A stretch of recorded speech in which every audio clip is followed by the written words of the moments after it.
9 décembre, c'est la commémoration de la journée internationale de lutte contre la corruption. Donc nous comprenons que c'est normal, en journée de ce genre, que ça soit représenté. C'est un jour pour nous réfléchir, pour nous faire le point de ampleur, de l'importance dossier lutte contre la corruption. C'est une journée pour nous réfléchir ensemble là, sous thème que les Nations Unies proposé à Nissa, c'est agissons ensemble contre la corruption aujourd'hui même. Commençons d'agir aujourd'hui même. Ce qui ça thème veut dire pour nous-mêmes, et agissons. C'est-à-dire que tout le monde comprend que corruption sont fléaux liés. Ils sont un fléau mondial et par conséquent pour nous-mêmes sont fléau national. Si sont fléau national liés, c'est une réponse nationale que pour tout secteur de la vie nationale, tous les secteurs de la vie nationale, les pouvoirs, je veux parler de l'exécutif, du Parlement, du parlementaire, du législatif, la société civile, le secteur des affaires, les médias, les agents de la fonction publique que nous représentons nous-mêmes. C'est nous tous qui pouvons mettre ensemble pour nous combattre le fléau. Ça. Et quand vous parlez de fléau, corruption, son fléau de Vignier, c'est l'un des fléaux les plus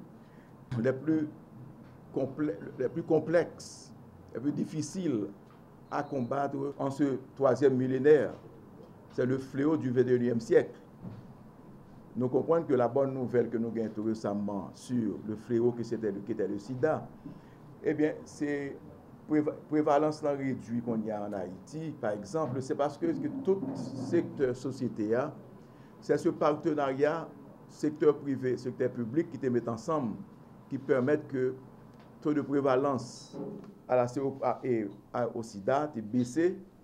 Eh bien, actuellement, corruption est plus grave que sida, que nous connaissons à travers le monde. Ce n'est pas seulement Haïti, mais nous comprenons que Haïti, avec indice qui sont sortis qu'on y a là, les indices qui mettent nous à 1,9 de 1,8 qui sont publiés par Transparency International, qui portent nous à 1,9 par rapport à 1,8 que nous avons l'année dernière, qui c'est une légère amélioration.